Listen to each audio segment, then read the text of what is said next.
Hello friend, how is it going? Welcome back to Toyota Maintenance YouTube channel. New customer today, 2012 Toyota Highlander, limited, only 72,000 miles. Cream puff, absolutely gorgeous, preserved vehicle. I think you will agree. I will show you around really quick, but we will be talking some stuff. So, number one, tire pressure light on in the instrument cluster, which the customer called exclamation mark. Well, you know when it's limited, right here, the light even shines on it. So you have 5 rims, aluminum rims. You don't have only 4 rims, but 5 because it's limited. So you have 5 tire pressure sensors. Of course, as you know, you guys are expert too.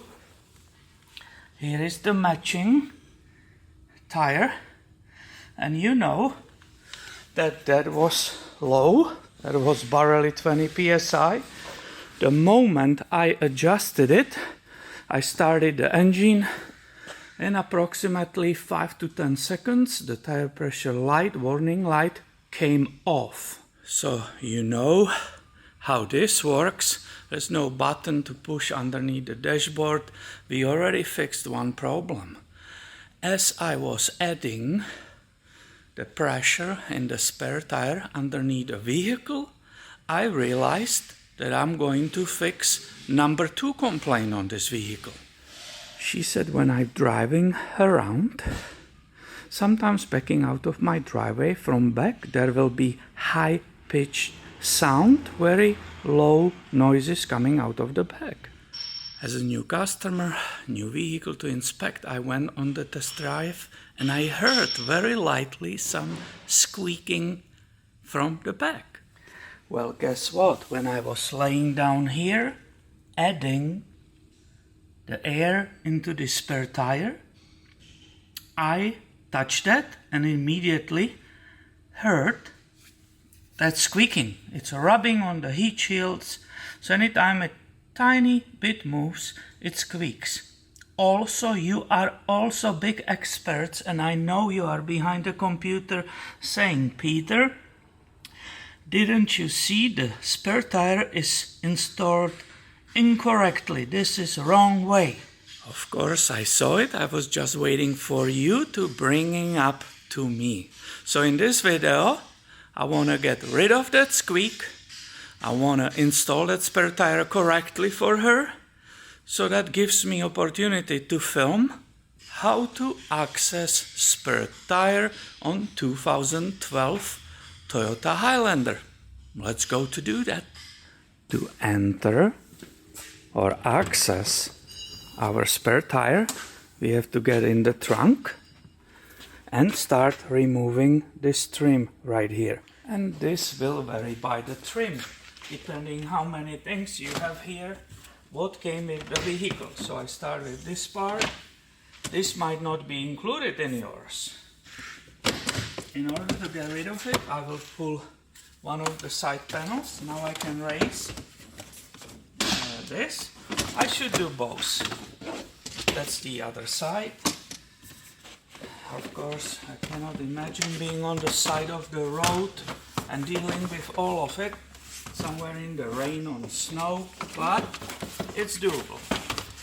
And hopefully this video will help somebody to have a guidance how to deal with it. Now we need to look in detail right here. Because you finally see the tool kit, and there is a hidden access to the lowering nut.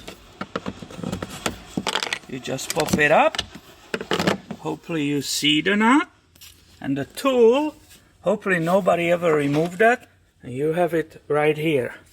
So that engages that entire lowering mechanism. Now I can select the hook, which is right here, and I need some bar. It will be this one, the top. It has a square right here, which will go on top of this. There is a little screw, I can even fasten it together. And now I will go counterclockwise, hopefully you can see it. And it should start lowering the spare. I will put you here so you can see if it's really happening.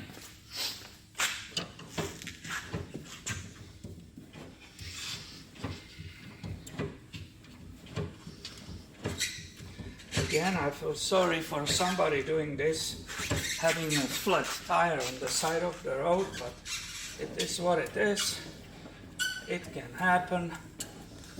Maybe it's better than having it inside of the trunk when the trunk is full of somebody's stuff. I don't know.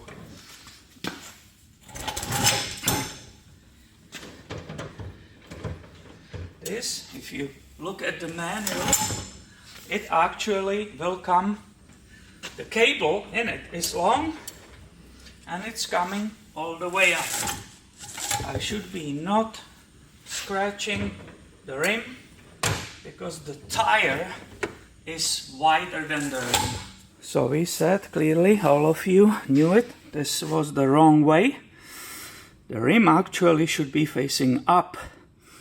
The outside of the rim, which is normally visible when the car is standing, so it needs to go the other way. I don't know who needed, who used that, who caused this, but it's wrong way. So we will focus on this. I need to unhook that and flip the rim around.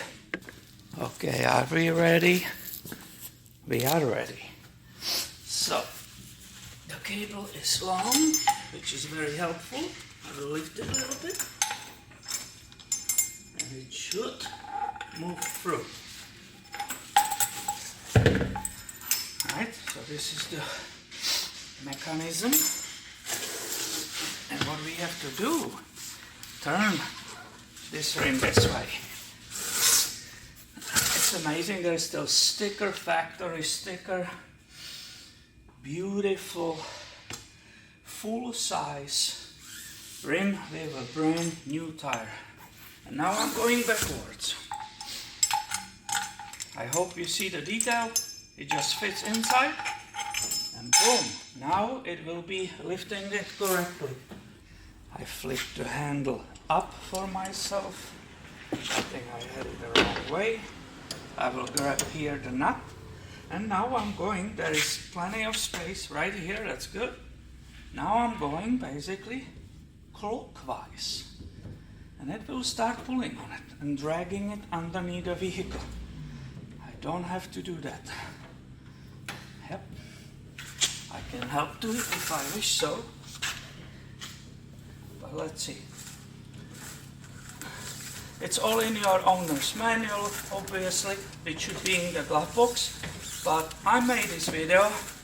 A lot of people loses those manuals, and also if you are in emergency on the side of the road, you might actually need it. And look, observe. If you put that spare correctly this way, it stays perfectly horizontal. If you flip it the way it was, the spare keeps bouncing around because it's not balanced like this, and it's extremely difficult to put it up. And you will hit some stuff around, maybe bend the shield or something. This is the only way how it's supposed to go up. Now, you pay attention to the resistance, and at the very end it will start getting hard and then it will click for us. So I felt there was a little change. Now listen this.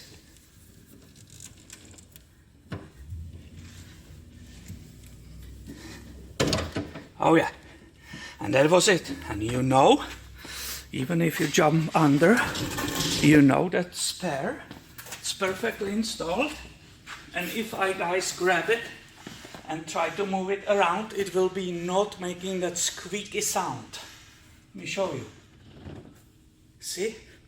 It's quiet. So now I'm going backwards. I disconnect these, take it apart. Where was it? Right here. Also, you want to install this correctly so it will be not rattling here. Pay attention. There's like a little dimple, so you put it on top of it. And this, as you can hear it, it cannot rattle around. Here I can finally show you how it's supposed to be installed correctly. This is the detail of that mounting bracket and a spring. The valve, as you can see, is easily still accessible if you have a right tool. And a right inflating tool means that you have this opportunity to use it this way when you remove that cap. So I'm pretty positive somebody will use this video one day in the future in the emergency when they will need to get that spare tire out and they will not even know where to start, because if you don't know this access point, you will be standing on the side of the road scratching your head and trying to guess where even the spare tire is located. I hope you enjoy the other parts of this video. I gave some 2 hints about those tire pressures and the incorrect install of spare tire. So if you like that, please give it a thumb up and stay tuned. I have way more coming your way soon. Thank you for watching and have a great day, my friend.